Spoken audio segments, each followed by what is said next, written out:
In the center of the planet, there sleeps the great Earth Dragon, a being of incomprehensible might. So immense is his power that even his dreams change the world, granting special individuals on the surface extraordinary powers beyond those of mortal men. This is the Earth of the Mirage universe, and you're listening to the Mirage Barrage. So here's a fun question. What does it mean to be invincible? Well, taking it a bit literally, in this case means not, and vincible means roughly conquerable. So invincible means not conquerable or undefeatable. But this doesn't quite describe the hero with that name. Victory and defeat are not always so straightforward as who can beat the other guy up. Sometimes victory means protecting someone. Sometimes it means getting something to safety. And yes, sometimes it means taking out the other guy. And of course, Invincible's powers didn't mean he could automatically do all that. No, Invincible's name reflected a more modern meaning of the term. It meant he was incapable of taking damage. Now, you might scoff at this idea, but remember, his power is granted by the Great Earth Dragon, an alien being so powerful that it is literally, in some senses of the word, a god. A being capable of altering the fabric of reality can certainly make someone like Michael Mason nigh indestructible. But how close to literally invincible was he? I mean, surely there is some limit, right? And yes, there is some limit. It's just that limit is so ridiculously high that for all practical purposes, it might as well not exist. Michael Mason's invulnerability is, again, powered by the Great Earth Dragon, so his durability is likely comparable, and it would take far more than the force necessary to atomize a planet to kill the Great Earth Dragon. In theory, if you had a weapon of galactic scale pinpointed at Invincible, you could attack with such force as to drain the entirety of the Great Earth Dragon's power, thereby removing his influence on reality and hence Invincible's powers, rendering him as vulnerable as any human.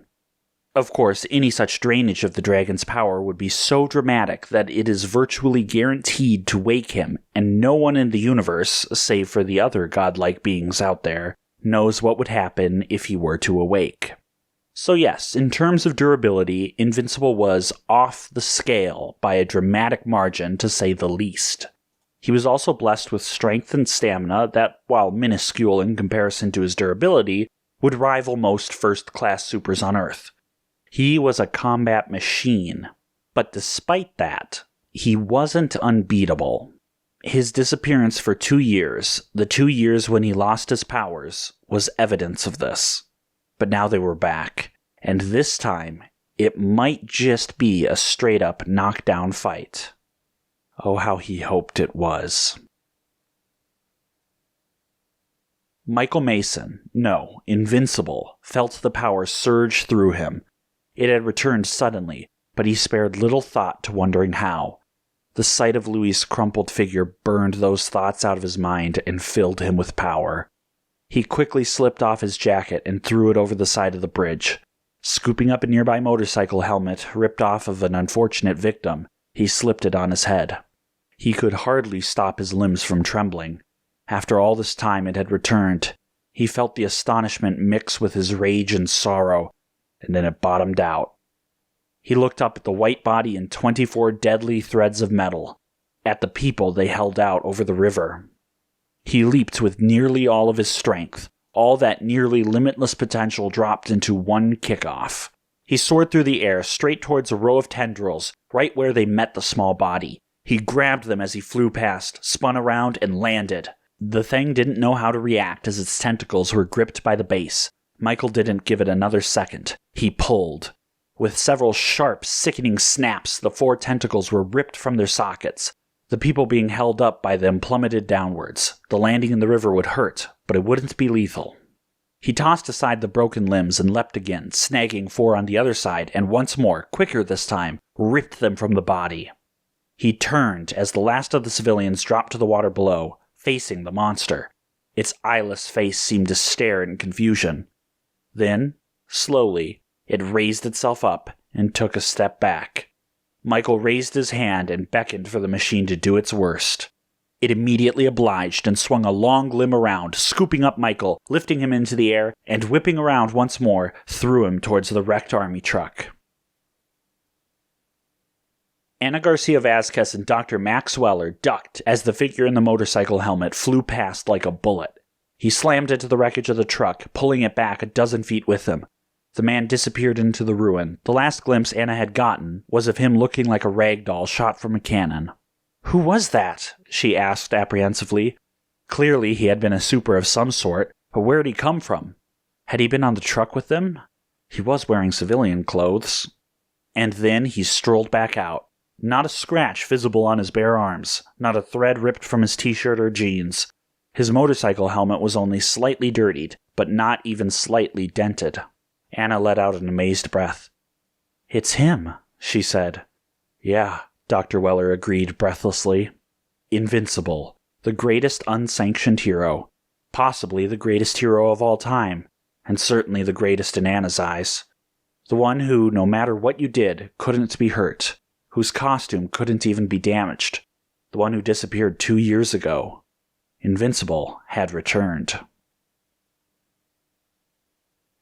Invincible took a moment to shake off the impact, and then plunged into a sprint, heading straight for the thing's body. It quickly wound all of its tendrils, not holding itself up, into a rough net shape in front of it. Invincible didn't care. He put as much force as he dared into the shot, leaping once more and taking aim at the thing's head. He hit the net and was barely slowed. He slammed his fist into the eggshell-white blank face and felt the creature give. Sparks of electricity crackled through the air as his fist imparted the full force, and the thing flew backward. It briefly skidded on the ground before its many limbs pulled its body to a stop, the white thorax being whipped back like a kite in a hurricane. Invincible pressed the charge. All the creature's tendrils were holding it steady now. This was his chance. All at once, the 8 empty sockets that had housed the limbs he'd torn off flashed brilliantly, and 8 new shining tentacles burst from the body. The tendrils shot quickly towards Invincible's legs. He dodged back and forth, but finally, one caught. He put an extra force into a half-kick, half-stride, and his leg ripped through the gripping tentacle. Barely missing a stride, he continued to charge. He leapt yet again and wound up for another punch. And then the broken limb slithered back into the tiny body, and a split second later, it emerged, good as new, and hit Invincible on the side. It plowed him into the ground and tried to hold him there. Invincible felt the incredible strength the tentacle possessed, but he didn't let that stop him. Slowly, he rose to his knees, even as the limb pressed as hard as it could into his back now. He heaved himself up and planted his left foot firmly onto the ground. 3 more limbs shot out and hit him in the back, pressing down. Invincible struggled and strained, and the tentacles couldn't push him down. 4 more plunged into him. Even as he sweat, he didn't budge. 2 more limbs started swatting at either side of him like giant metal whips. Even he could feel the stinging, and surely the strikes would have torn skin and broken bone on a normal human. But he was far beyond human. Reaching up and grabbing the tentacles pressing down on his back, Invincible pulled with a mighty roar. The thing clearly was not prepared, and he felt its weight rise into the air. Just as it started to fly over his head, Invincible used the momentum, rising to his feet and yanking the body around. Being pulled by its spindly limbs, the thing crested above the hero and then was quickly plunged downwards. Dust and gravel splattered across the road as the robotic monster left a crater in the ground. Invincible charged forward and jumped towards the thing. He readied his elbow to land right in the middle of the thing, but suddenly its tendrils shot out and caught him. One grabbing each limb, the thing spread Invincible so his limbs were outstretched and then began a rapid pounding of several of his tentacles, one impacting, then another. Like a machine gun of punches, the impact soaked some of the wind from Invincible. While he showed no sign of injury, he felt each blow, albeit as if it were heavily cushioned compared to how a human would feel it. Invincible started to clench up and slowly tore at the 2 tendrils holding his arms aloft. Even as the rain of abuse kept pouring down on him, he strained and strained until he heard the snap he wanted. The 2 tentacles broke off half a foot from where they gripped the hero, who immediately started ripping off those around his legs. Landing on the ground, Invincible readied himself to strike again, but the blows kept coming. Invincible leapt back, but the tentacles had too much reach. As the next one flew towards him, he lashed out, punching it. His punch struck home and crumpled the end of the limb. As the next strike came for him immediately after the last, Invincible repeated his feat, smashing this one as well. The blows started coming in more erratically, from all different directions, but Invincible was in the zone. Not a single blow landed on his body. Instead, each was met with its own counterstrike and crumpled at the end. Unfortunately, the bug-like creature had a few tricks of its own. Every time a limb was crumpled, it retracted into its main body, and then a few seconds later, it would reappear, perfectly functional. It's got some way to heal itself, Invincible thought. It's like nothing I've ever seen before. Just as he was wondering how to best go about ripping the machine apart, a hail of bullets struck the beast. Invincible leapt back and glanced over. 2 military copters had appeared and were unloading on the strange thing that was attacking civilians. An instant later, and several missiles flew from the choppers and screamed towards the thing. 3 impacted, one after another, once more beating the air like a drum. As soon as they were done firing, Invincible charged to press the attack and take advantage of the situation. But the beast had different ideas, and swiped a mighty tendril through the smoke and at Invincible. Before he could react, the metal cable hit him and batted him aside. He flew off, soaring above the river. Seeing this, he held his breath. He might be immune from nearly every attack known to man, but even he needed to breathe. A moment later, and he was engulfed in the river. Ana Garcia rushed into the water, towards the large, stumbling figure making his way to the shore. When she reached him, she tried steadying him, but the man didn't even seem to notice.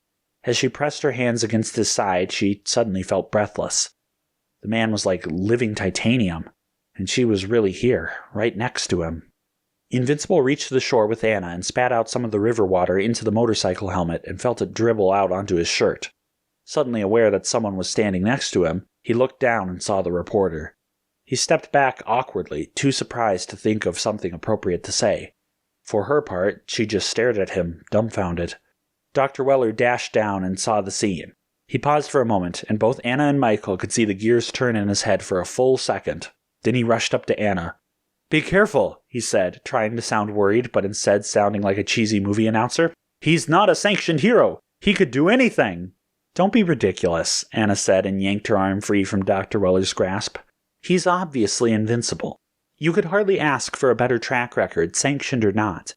And besides, you obviously know him." What? No," Dr. Weller insisted. "Why would you think that?" "Besides your vaudeville performance just now?" Ana asked. "Well, you seemed to know exactly what was going on when that pressure wave hit us. You knew something." "That's not important right now," Michael said, trying to disguise his voice. "Where did that thing go?" Ana and Dr. Weller exchanged glances. "After it knocked you in the water, it made a break for it," Weller explained.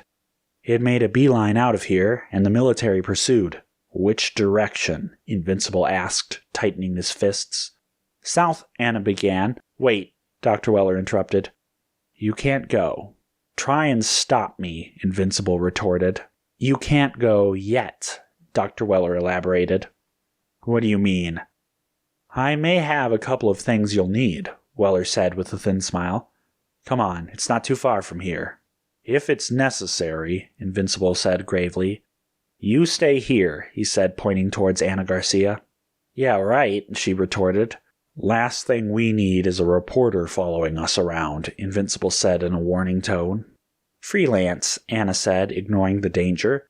"And this isn't about a story. Sanctioned heroes have support teams, informants, someone to watch their back from a distance.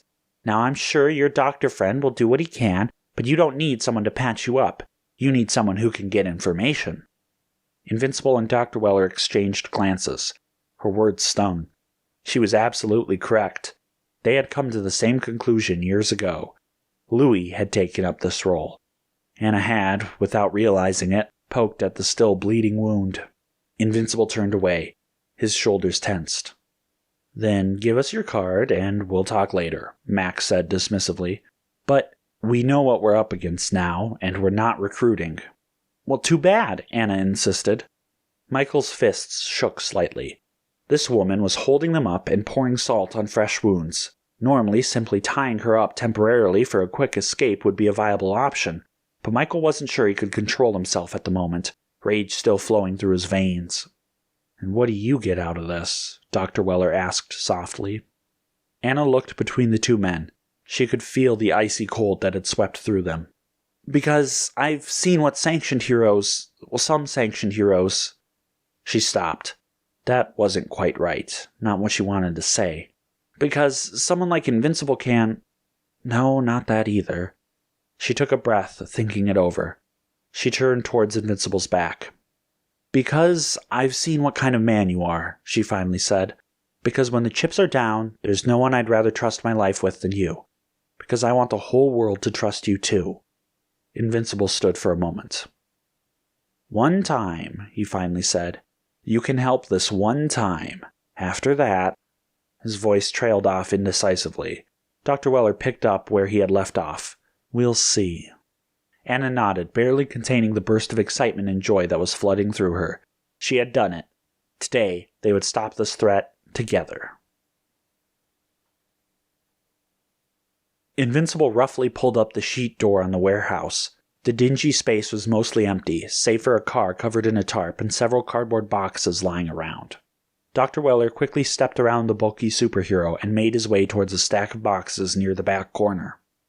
Over here, he said, pulling out one from the bottom of the heap. Invincible let Anna walk in before he gently lowered the door once more.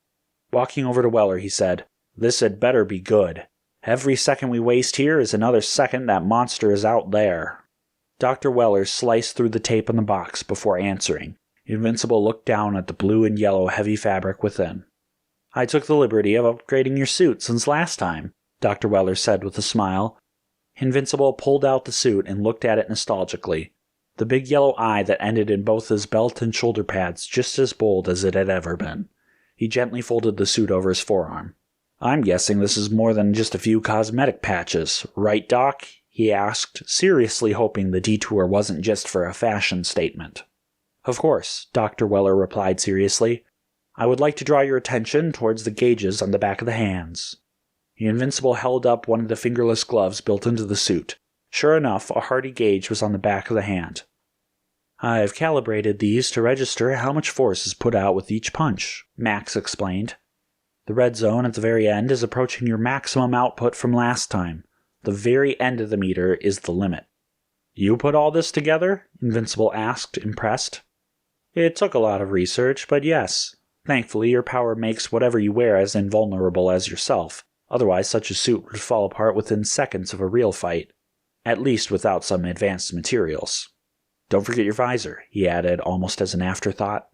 Invincible reached down and pulled out a heavy-duty visor with a headpiece that would wrap around the back of his head. Thanks, Doc, he said. There a place where I can change? Room in the back, Dr. Weller replied, pointing towards a door in the wall. Invincible nodded and headed off to change into his full uniform. When he closed the door, Anna turned to Dr. Weller and asked, What did you mean by maximum output? Dr. Weller looked over Anna carefully. I don't know if it's something I should really be sharing. It wouldn't be good if it got out into the public. It wouldn't be related to why Invincible disappeared for 2 years, would it? Anna pressed on. No comment, Miss Vasquez, Dr. Weller insisted. You added gauges, presumably so he doesn't reach maximum output again. So something bad happens when what? He punches too hard? Does he sprain something? You're making this very difficult. He's not even in the room. Or is it like a fuel gauge? He has a certain amount of power that is drained with each punch. Does it recharge? Is it finite? Why did his powers come back then? All right, Dr. Weller said exasperatedly. If I explain it to you, do you promise to keep it under wraps? Dr. Weller, I genuinely am here to help, but I can do a lot more if you let me in. If I don't know what's going on, I don't know what's important to tell you. Like any good story, it needs context. Dr. Weller sighed. He wasn't sure he believed that, but the way she was speculating, either she would figure it out or she would make it public for someone else to figure out. He hoped that she was being sincere. Do you know what Invincible was doing just before he disappeared? He asked. Yes, actually, Anna replied. The last public sighting was the Atlas fiasco. Nailed it, Weller commented. You sure do know your stuff. That one was easy, Anna replied somberly. I was there. 2 years earlier. The convention hall was packed. Reporters, scientists, government officials, and anyone important and curious enough to get a pass were flocking to the demonstration. All were bustling about, trying to soak in as much information as possible and chatting excitedly. Few seemed to watch where they were going, and Ana Garcia Vasquez, reporter for the Times, was bounced around, seemingly without care. Quickly getting sick of the crowd, she pushed her way towards the stage and quickly found a seat. She reviewed her notes and enjoyed the relatively open air for the time up until the demo began. Kirby Cole, a relatively unknown but successful neuroscientist, had shocked the world with his physical transformation just a few months ago. Once short and scrawny, the epitome of a nerd, he had transformed his body into that of a, superhero. He was tall, broad, and muscular to a ridiculous extent. He had looked bigger than Captain Cosmos, like he could lift up a truck with one hand, and according to his claims, he could. This was all thanks to his Atlas system, some sciencey thing Ana was here to learn more about, which could transform anyone as it had him. That created quite a stir in the medical, hero, and military community. If what he said was true, he might have just made heroes obsolete. That said, Ana was convinced there was more to the story. First of all, a miracle like this was simply impossible to believe didn't come with a laundry list of side effects. But more to the point, she had a bad feeling about Dr. Cole. Ever since his public reveal, he had been living life like a rock star. She browsed through the pictures of him she had collected while doing background research. There he was at a spending spree in Las Vegas. There was him in a fashion show in Milan. And there he was with an exotic car on the Autobahn. And in each photo was a different supermodel he dated and then dumped. In every photo, Ana got a skeezy vibe from his toothy smile. A few calls and favors had gotten Ana into contact with some of these models. She was hoping to get some minor detail, probably something mentioned in passing, that would lead her to some major secret that she suspected Cole had. Instead, she only got a bunch of allegations of the man constantly cheating during his brief flings. While it certainly didn't say much for his character, this was virtually useless to Ana. She wasn't a gossip reporter and wasn't looking for a smear piece but a real story. So unless promiscuity was a side effect of the Atlas program, something Ana thought was more likely due to Cole's personality than his program, she had a whole lot of nothing. The crowd filed in as the time approached. Finally, the lights dimmed dramatically, and an exciting crescendo of music announced that Kirby Cole was about to make his entrance. The curtains hung in front of the stage parted, and there he was. Atlas was right. The man was ripped. His biceps were easily larger than Ana's thighs, maybe larger than both put together. He was 6'5" and twice as wide as any normal man. While he was wearing a tailored suit, it was still easy to tell that he had muscles of iron under it. Still, while everyone cheered and waved to the crowd, Ana felt an odd coldness coming from his pristinely white, toothy smile. Cole's face had changed from the pictures she had seen, his chin growing wider, but there was still a hint of the brooding gray eyes. His brown hair, previously slightly unkempt, was styled a little too nicely, a little too consciously. Ana couldn't help but see this man as a fake. Kirby Cole hushed the crowd as he stepped behind his podium. "I've always said, it's all in your head," he began. "Most people never took that too seriously. After all, what else would a neuroscientist say?" A polite chuckle from the audience. "But as I stand here before you today, I have enough proof to assure you, yes, everything is all in your head." A small cheer. Or rather, your brain. Cole clicked a remote and the giant screen behind him displayed a huge multicolored image of a brain. The Atlas program is a biomolecular program designed to target your autonomic nervous system. Basically, it is a chemical computer program that taps into your unconscious mind. Your brain controls everything you do, your heartbeat, your blood pressure, your digestion. It just does most of this without you even aware. Most of what the brain does is hidden away from your perceptions. To return to the computer analogy, your consciousness is like your desktop, but you don't see the myriad of calculations and processes that automatically start when you open the internet. You just see a page load. So when I began my research, I sought to gain control of all of these processes. Imagine being able to tell your body when to repair itself, when to build itself up, how to store nutrients, and when to feel tired, exhilarated, or even when to stop sending pain signals. Now, this was an ambitious project, and there were many times I thought I would never get to the end of it. I still wish I had perfected that little pain bit, but baby steps. I'll have to learn to live with migraines and hangovers a little while longer. Another chuckle. But as you can see, one aspect of my research was remarkably successful. The enhancement of my musculature system. He flexed a pose half-jokingly, and the crowd lapped it up. I made a crucial discovery, he went on. I could harness neural energy and use it to push above and beyond human capabilities. By training the mind, we can develop the body. In this way, the Atlas program is not just a medical breakthrough, but a scientific program with a built-in regulator. It will only work for those disciplined enough to use it, which means we can put this power in the right hands. Another applause, but this one slightly more subdued than the last one. Anna didn't join in. Kirby Cole continued on for several minutes, explaining in slightly more detail his Atlas system as the reporters and officials scribbled down notes. After a pitch for all of the system's potential uses, he finally opened up the floor to questions. Most were basic, such as asking about other potential uses that investor was clearly already considering. Finally, Anna raised her hand for a question, and Cole pointed at her. "Yes, what can I do for you, darling?" he asked, flashing one of his distasteful smiles. "You mentioned your system currently does not prevent the sensation of pain," she said, ignoring his comment. "With the timetables you've presented, it leads me to wonder if such a rapid accumulation of muscle and alteration of the body's nervous system would make the process itself painful, and if so, just how painful?" Kirby's smile wilted a little, but his eyes glittered slightly, as if this were the first question that truly interested him. His response was in a much more measured tone that reminded her he was still a brilliant man under all the bluster.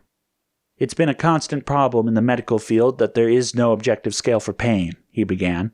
"So it naturally will be different for each person, but yes, there is some pain. The muscle growth will only make one feel sore, as if from a strenuous workout. However, the headaches, which are often found at the base of the skull, can be quite intense. My best guess is that most would experience it as an 8 out of 10 on the pain scale. This is one reason why only particularly disciplined individuals would be candidates for the process."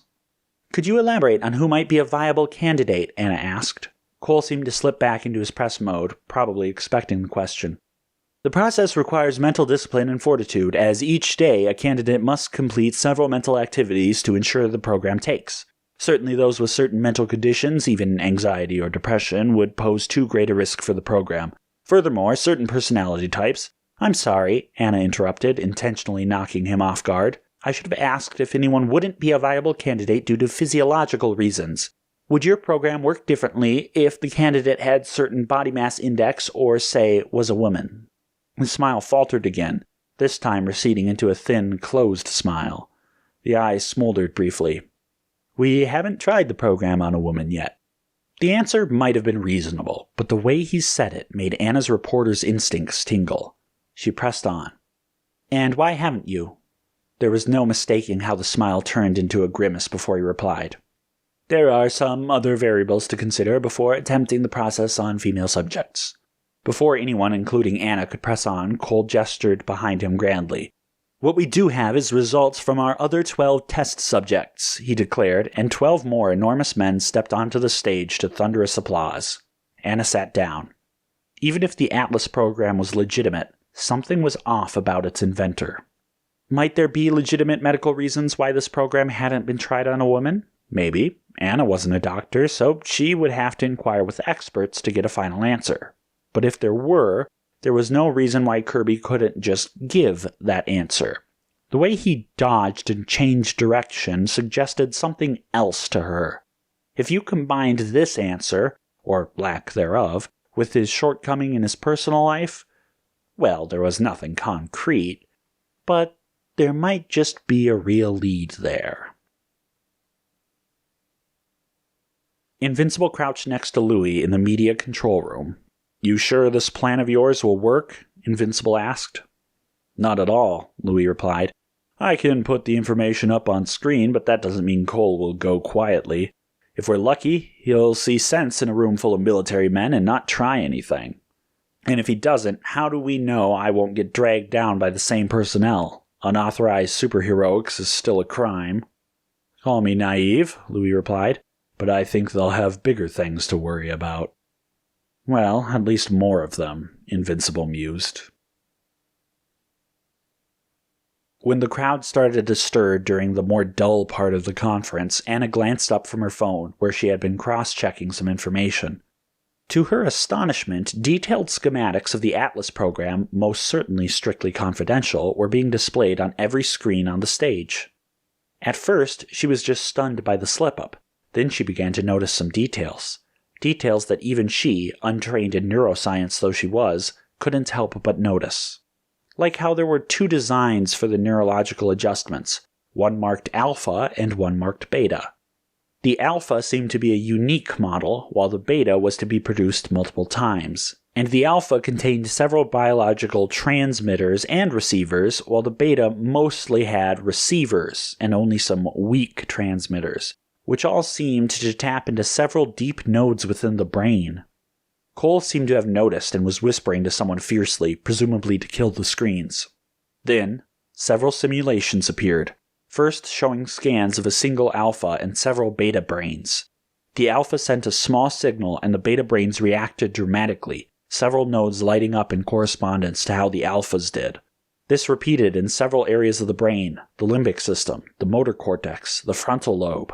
And then the video footage was added, showing Kirby Cole, no doubt the alpha, standing in front of the test subjects who were now at this moment on stage with him. In the video, Cole appeared to concentrate, and then each of the others raised their right hand.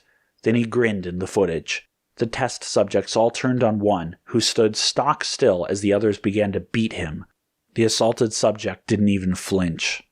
The crowd gasped, and many were getting to their feet. Several rapid phone conversations were taking place. Then Cole looked back to the crowd, considered a moment, then with a twitch of irritation signaled to his subjects. Immediately they leapt into the crowd and chaos broke out. Men and women screamed and ran in different directions, tripping over themselves. Anna got only brief glimpses but saw some of the military personnel being picked up by the huge men. And just as suddenly as they had been grabbed, they were released. From seemingly nowhere, a blue and gold figure had leapt into the crowd and knocked the Atlas test subjects back. The figure stood, and Anna recognized the figure as the unsanctioned hero Invincible. Good timing, she thought, even as she realized he must have set up the media malfunction. Invincible quickly began to batter off the Atlas subjects, but they were strong even for him. He was managing to hold them back just enough for the disorganized evacuation to get underway. Anna realized it was her time to leave as well. But just as she turned, she found herself facing a robust torso. Looking up, she saw Kirby Cole himself staring down at her. His face was twisted in repressed anger as he picked her up. "Not you. I have a use for you yet," he snarled. Cole threw Anna into a chair. His huge frame blocked the doorway and any chance of escape. The room was filled with monitors overseeing the chaos outside. Cole's fists clenched. "This wasn't supposed to happen now, but it'll have to do," he said. He turned to Anna, frozen in her chair while she tried to come up with something, anything, that she could do. "Time is of the essence," Cole said. "I need to make a statement, and you will be as good as anyone to do it." "A statement?" Anna asked incredulously. "You've unleashed mass murder, and you think a statement will help?" "No, silly girl," Cole snarled. "I never said anything about making things better. I said I was making a statement, a declaration of purpose. You asked intelligent enough questions, so you should be capable of writing what I need and getting it out into the public eye." "Okay," Anna said, trying to size up the man in front of her. Cole threw her a laptop and began speaking. "Write it how you will, it doesn't need to be exact. I'll edit whatever needs polishing. This is my statement on why I am doing this. In our primordial origins, what mattered above all else was strength. Who could hunt better, who could slay the enemy, and so on and so forth. These were the chieftains and leaders of the tribes. A man's worth was determined by his strength." He turned to Anna, who was simply holding the laptop. "Why aren't you writing?" he snarled. Anna carefully opened the laptop, and then a word processor. She glanced down at the internet connection, but Kirby began again. "In our primordial origins, what mattered above all else was strength." The guy had practiced this speech. He was repeating it word for word. Anna quickly typed out what he was saying, keeping up with her practiced skill at a keyboard. We like to believe that we have evolved in our modern society, but our primal brains still believe that it is the Stone Age. We might recognize the value of intelligence, but we only respect strength. You had a promising career in neuroscience, Anna interrupted him, clicking open a text messaging service in another window. You missed the point, Cole said, relishing the moment of educating an inferior. When it comes down to it, it doesn't matter how smart you are if someone stronger can destroy you. No matter how clever you are, you still need the basics to survive. You might have a brilliant idea, but if someone else can just take what you have, it doesn't matter. The peace that we have here is just an illusion, a mutual agreement not to harm each other. As soon as that breaks down, the strong will rule the weak as always. We can see hints of that today. Who do people instantly respect and listen to? The thin little man with good ideas, or the handsome strong man who has nothing going on in his brain? I've seen the way people look at me before and after. We can pretend that appearances don't matter, but at the end of the day, you will never look at two people exactly the same. Who gets the airtime? Who do women choose? You know that in the end it all comes back to that primordial, brutal force, strength.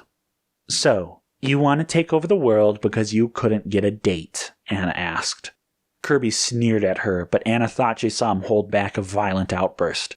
She would have to be more careful, she thought, as she took the chance to type up a message and send it. Stupid, self-important girl, Kirby spat. If all I wanted was female attention, I wouldn't be doing this. I have women worshipping at my feet. It's not all about you. Despite the danger of the situation, Anna had to force herself not to roll her eyes. No, this is about the stupidity of man, Cole growled. Despite the genius clearly evident in some men, those who rise to the top will be too stupid to understand what needs to be done. Human stupidity is responsible for all the ills of this world. The only thing needed to set it right is for someone competent to finally take charge. Someone like you, Anna said. No one more qualified will ever get the opportunity, Kirby Cole stated flatly. And how do you expect to take charge after this fiasco? There are many countries out there who would love to get their hands on my technology, regardless of what has happened tonight. This will only be a minor setback, Cole said, sneering in a self-satisfied way. And then it was wiped off his face.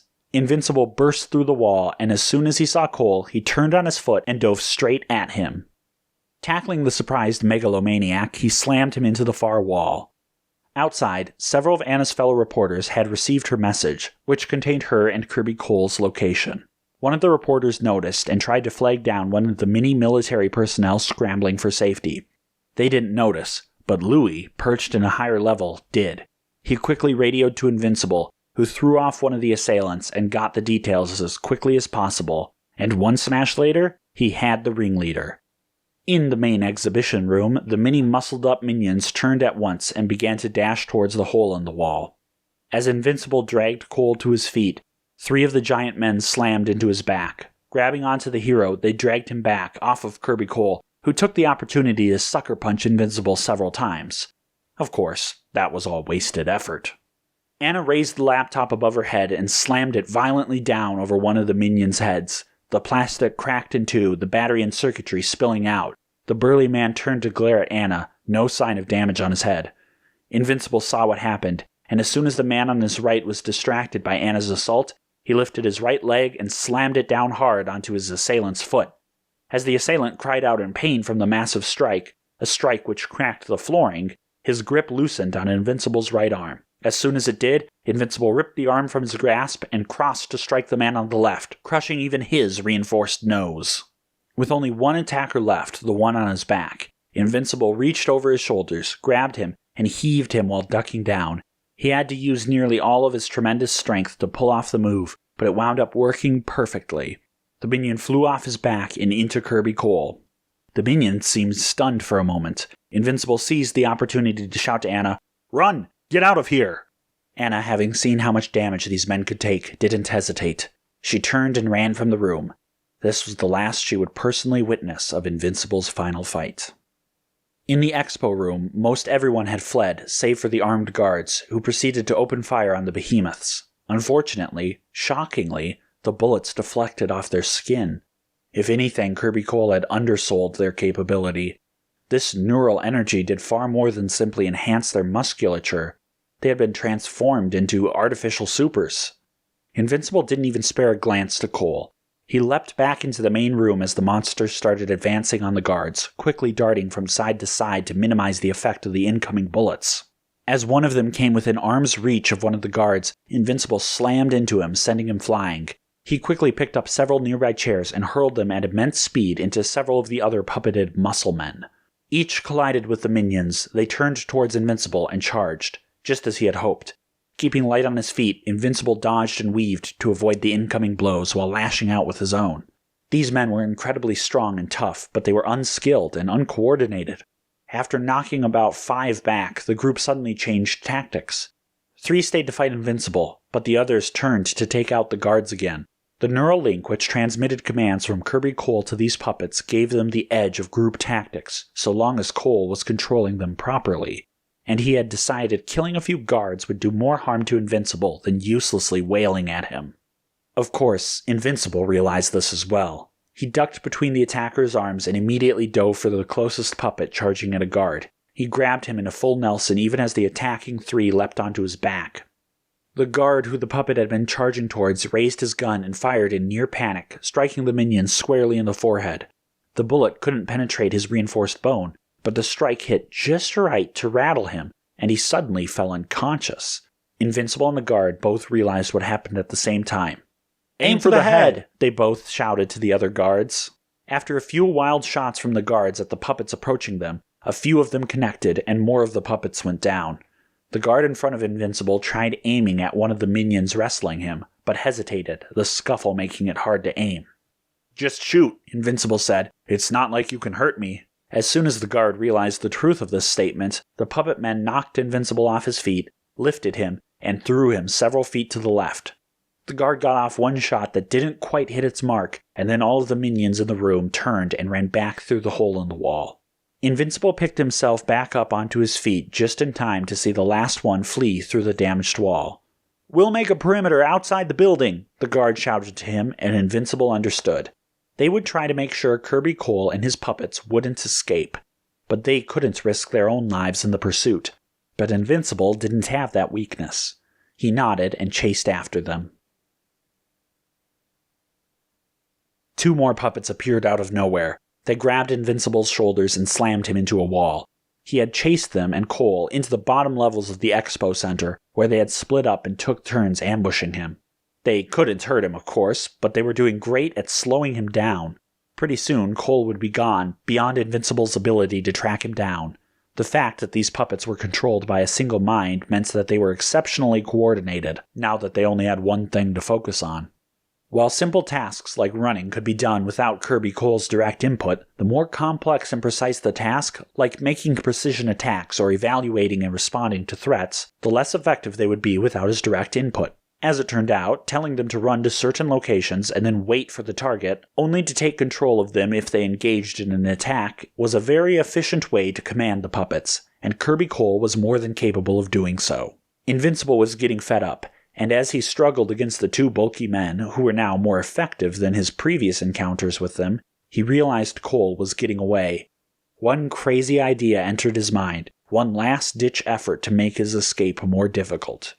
As soon as Invincible had an arm free, he wrestled the rest of himself free, kicked one of the men, sending him flying back, and then picked up the other. Spinning around, he hurled the man with all of his force like a giant malformed discus. The puppet smashed through several walls, shattering pipes as he went.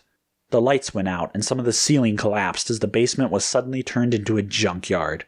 With a jolt of satisfaction, Invincible heard a shout of surprise and distress from Kirby Cole as his path was blocked off. Invincible had certainly done plenty of damage to the place. Too much. A water main must have been severed, as the basement began to flood. Water gushed out and began to cover the ground, the thin layer of liquid reaching out in all directions, leaving no inch of the floor dry. Invincible heard the sound of splashing footsteps. Lots of them. He grinned. The tides had turned. He knew where the puppets were. Following the sounds of one, he ambushed it, striking him in the head before he had a chance to react. The puppet crumpled. It had barely reacted to Invincible's surprise arrival. No doubt Kirby wasn't directly controlling him. Invincible had managed a second takedown when Kirby screamed into the shattered basement. Stop!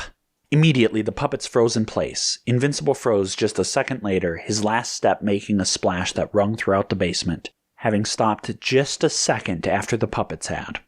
Kirby Cole tried to pinpoint the location, but processing the sensory information from 7 different puppets, plus from his own ears, meant that it was jumbled and confused.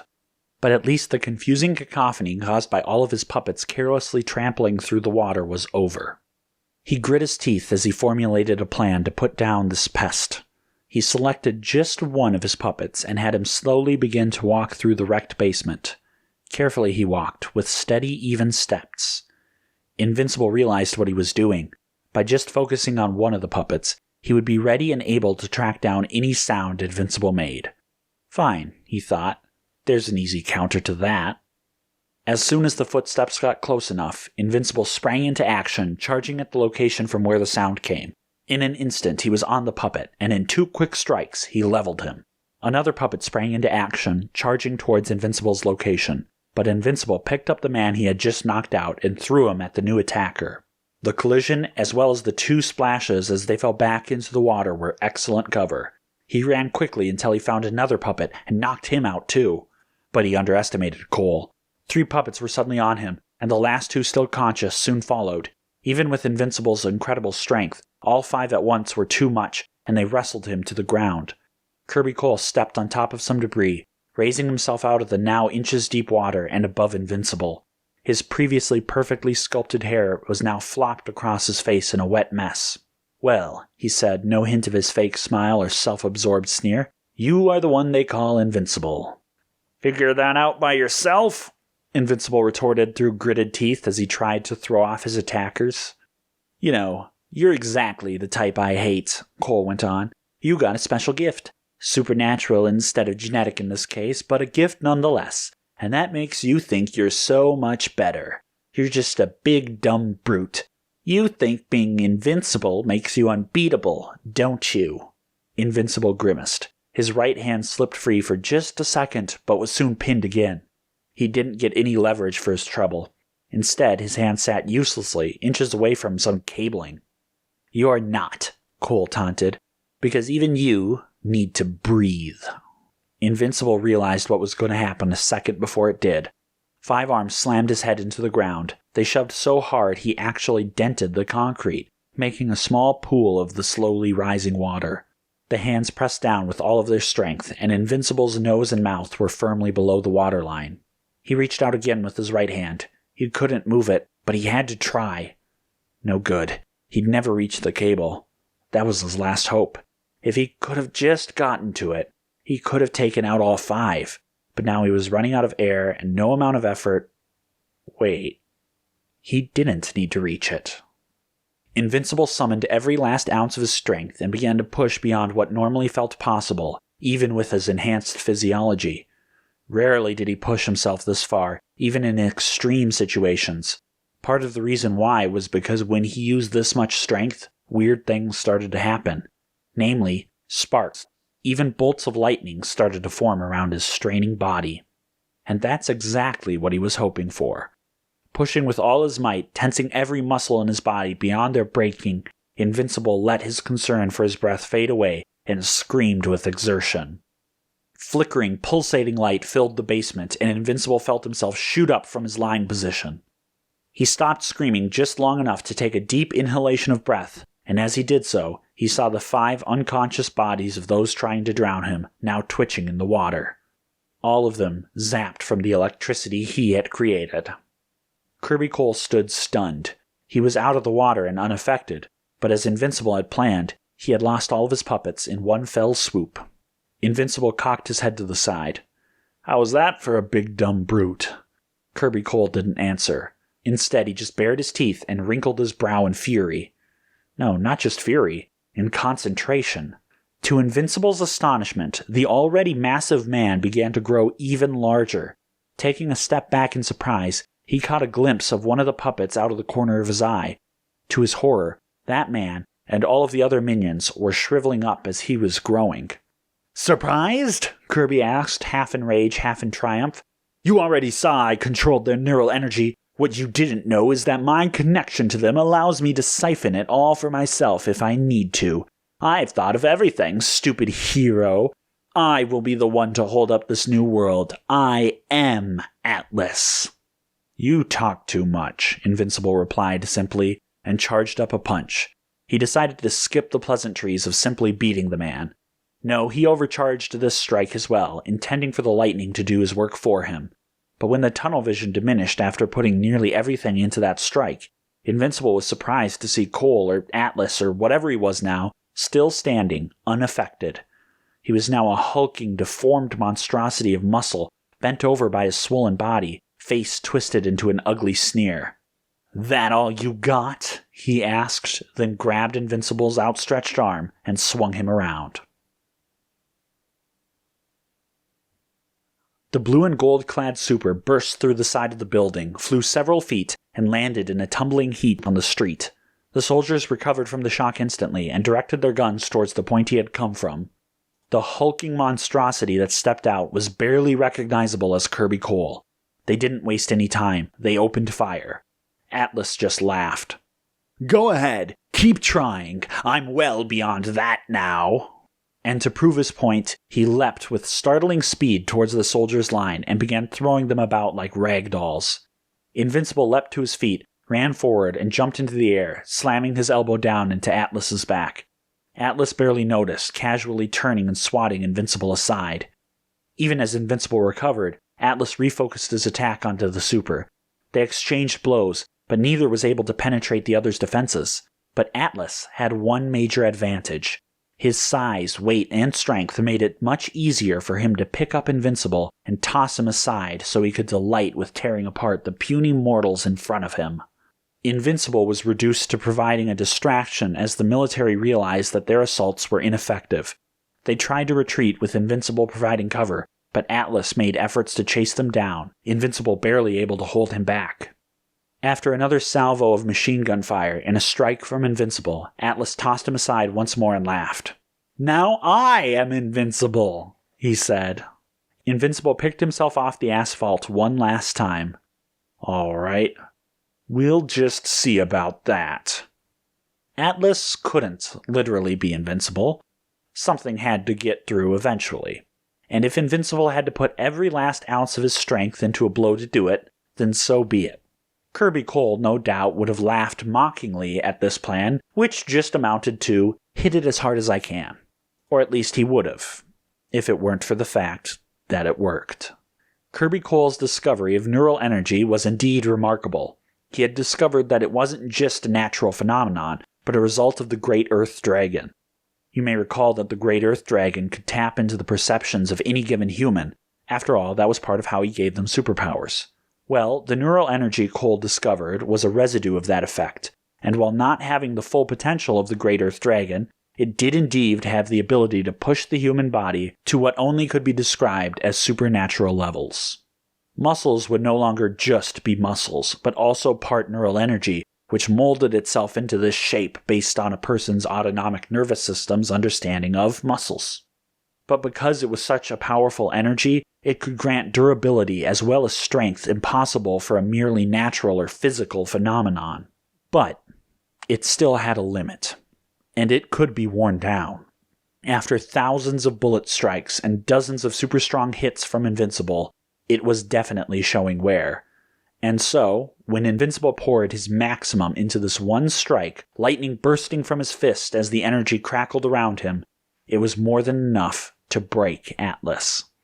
Invincible hit him in the stomach, and the beast of a man had the breath knocked out of him before being flung back 100 feet and slamming into a building. As the dust cleared, Kirby Cole's swollen figure had returned to its previous, large, though slightly more natural, stature. Bleeding from his lip, he tried to push off from the rubble, even as it was clear that the fight was out of him. Still, he stubbornly insisted on going. Except, he couldn't raise himself. His eyes widened. What have you done? Why can't I feel my legs? Why can't I feel my legs?" It was over. The military was quickly surrounding him. Even as he shouted furiously, everyone knew he was out. Invincible had won again. He felt a little strangely drained and different after that last massive blow. and he wondered why for just a second, until he saw some officer point towards him, clearly demanding he be taken into custody. Invincible grimaced. Even though he had just saved everyone, some people just couldn't tolerate his status as an unsanctioned hero. He quickly turned and ran back into the building. With any luck, his ride would still be there to meet him. He just needed to get out of the line of sight of these soldiers. Making his way through the building and up to the roof should do just the trick. Invincible turned and ran just as Ana Garcia Vasquez popped her head out of the car, having returned to see the aftermath of the fight. She just got a glimpse of the man as he rushed past, leaving the seemingly unstoppable Atlas helpless in his wake. And so I spent a lot of time researching and doing some calculations based on that last fight, Dr. Weller said, winding down the story, which in all fairness was much more abbreviated compared to the one I just told you. Based on what Invincible said, he never felt that tired from his previous large strikes, even when they, created the lightning effect. So I guessed it was some sort of hard limit that once you passed a certain power output, his powers would just vanish. It didn't seem like a gas tank where he had so much power to spend, for example. Anna shook herself from her own reverie. So the real question is, why did his powers come back? Yeah, Dr. Weller said. I might have some theories on that. And before you ask, no, I'm not sharing. It's personal. Anna nodded. She didn't need to know, and she didn't want to pry, even if she was a little curious. All right, enough dwelling in the past, Invincible said, stepping out from behind them. Clad in his old costume with the big eye, the only difference being the new gauges, it was just like that night that Anna saw him 2 years ago. We have work to do, he said, and lifted the door open. His powers are back, his costume is better than ever, and he's more than ready to pay back the mechanical monster that killed Louis. But even with all of this, will he be enough? And will he, Max Weller, and Ana Vasquez be able to discover what this creature even is? Find out next time on the Mirage Barrage.